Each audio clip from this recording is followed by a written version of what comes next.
దేవదూత దర్శనం కలిగింది, సమానమే అన్ని. కానీ మరియ గురించి లోకము బాగా మాట్లాడతారు, గౌరవిస్తారు, పూజిస్తారు.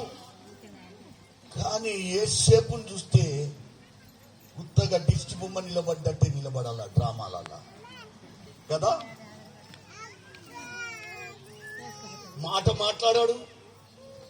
సాధారణంగా చాలా ఇళ్లలో భార్య ముందు భర్త ఎట్లా నిలబడతాడు అర్థం కాలేదు.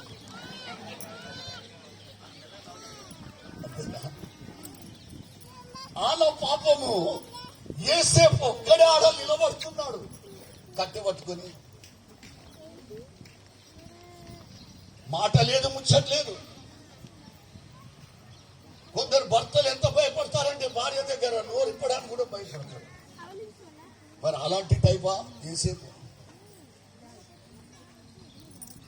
నిజంగా మీరు ఆలోచించండి.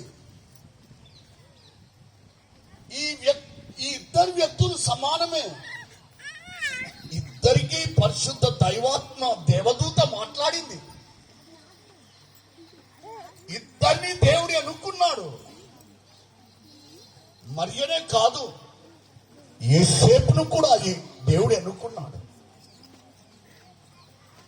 కానీ ఒకరి జీవితము ఎందుకు అంతగా మనము ధ్యానించడం లేదు? ఈ వ్యక్తిలో మంచి ఏమి లేదా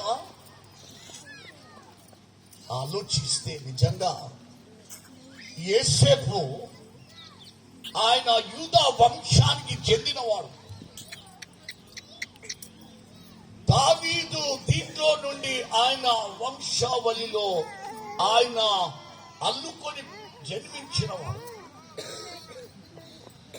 ఇలాంటి మంచి చరిత్ర ఉన్నది. కొందరు సంబంధాలకు పోతే తాత ముత్తాతల గురించి మాట్లాడతారు. ఎందుకు? ఆ కుటుంబం ఎలాంటిదని తెలుసుకోవడం. యేసేపు యొక్క చరిత్ర కూడా చూస్తే, తాత ముత్తాతల వంశావళి చూస్తే మామూలు అల్లా తప్ప వంశావళిలో నుండి రాలేదు. చాలా మంచి వంశావళిలో నుండి వచ్చాడు దావీదు. ఇలాంటి వాడు ఎందుకు ప్రజలు అంతగా గుర్తించడం లేదు? చాలా గొప్ప వ్యక్తిగా తర్వాత దిగిపోతాడు, అయినా మనం పట్టించుకోలేదు. అతడు ఎంత మంచివాడంటే అతని వృత్తి ఏంటమ్మా? వడ్లవాడు.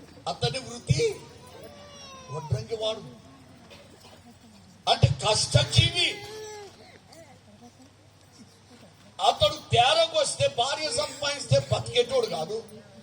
తల్లిదండ్రులు కష్టపడి పని చేసి వారు కూలినాలు చేసి తెచ్చే డబ్బుతోని జల్సాలు చేసే యేసేపు కాదు.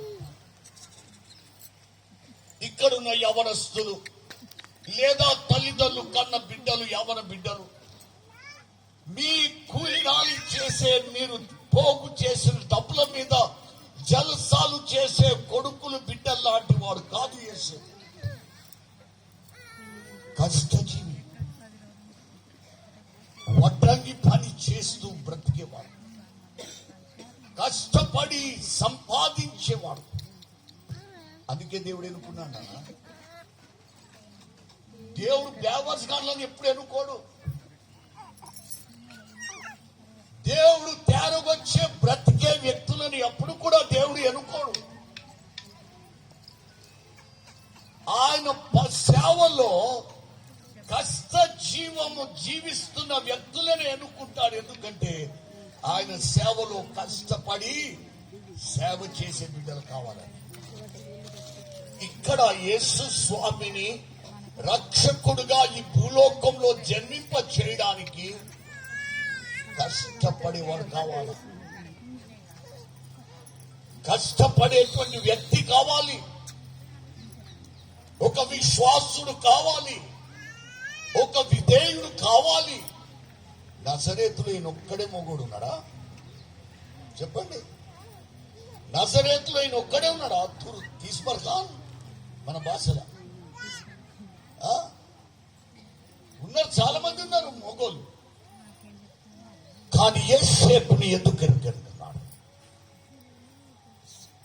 ఒకటి, తనకివ్వబడిన వృత్తిని తాను నమ్మకంగా చేస్తున్నాడు. అంటే తన తండ్రి వృత్తిని తాను ఆయన నమ్మకంగా చేస్తున్నాడు. తాను ఎంతగానో విధేయుడిగా ఉన్నాడు తన వృత్తికి.